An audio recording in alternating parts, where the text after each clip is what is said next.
What do you think about, or what's your views on post-pandemic preparedness? Because we all know that this is going to be around for a while, and that's just a fact of life.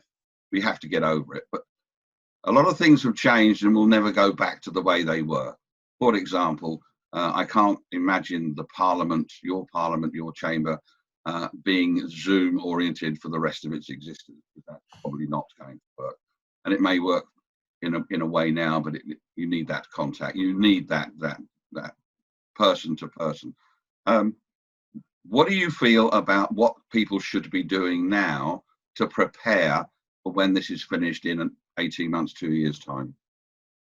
Well, I think you're right. I think we will see a huge change, and I hope a lot that will be positive. I think we've all enjoyed, particularly us in central London who've stayed here throughout the lockdown, of less traffic on the streets and the improvement of air quality. And we saw that quite quickly, actually. So I'm hoping that we will see more cycling and more walking, but that has to be properly managed.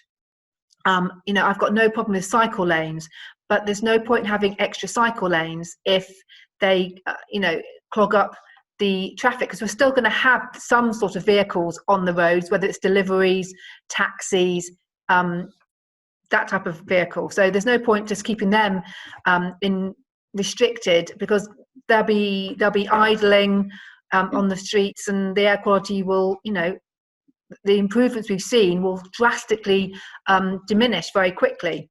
Yeah. I think more and more people have realised, and more businesses have realised, that they can work from home. People can work from home very well, and I think a lot of people, from a work-life balance, and many people, there's about 600,000 who come into Westminster, and probably the same number coming into the City of London every day. So over 1 million people coming into my constituency every day to work, and most come from outside zone 1 and 2, and people will be concerned about commuting because of the public health issues on trains and tubes. So I think we'll see more people working from home.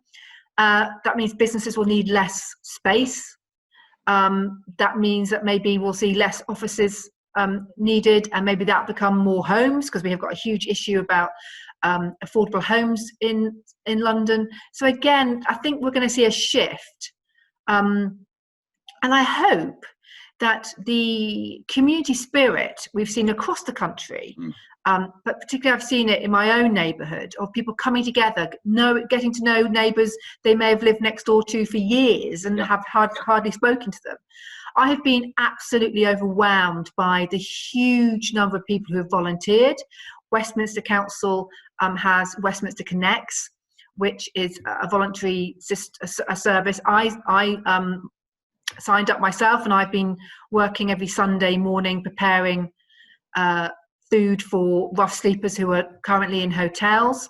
And I've loved doing that, because I've met some brilliant people. I've met people from my local area who I've never, would have never had a chance to meet before. So I think there's going to be some positives out of it. Obviously, there's going to be negatives. We're going to see a huge slump in the economy. News this week that the economy contracted by 20% in April alone. That's real people's jobs. We're going to see a huge number of redundancies coming over the next 3 to 4 months. But hopefully that is just a pause. I think somebody said to me this week, our economy is basically in intensive care. Yeah. But we just need to be able to look after it and get it back on its feet. Yes. It's not like 2010. No. 2010 was very different. Yeah. This is a pause.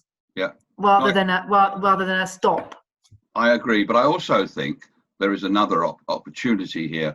You were talking about the reduction in office space, and I would say that quite a few buildings are designed purely for offices and may not be in a position to convert into affordable housing. So there's going to be space, and I think that if the companies who rent those offices out were sensible, we may get a lot more businesses coming into London to take up that space, because they can now afford it. and that there will be more commerce, more industry, more administration, more office work in the capital, because the space is now available. And the developers are not in a position to keep them empty. They have to do something with them. So maybe that would be another opportunity for London to increase its administrative or its office space for more companies. Yeah, well, we'll see. I think it's part of our evolution, to be honest.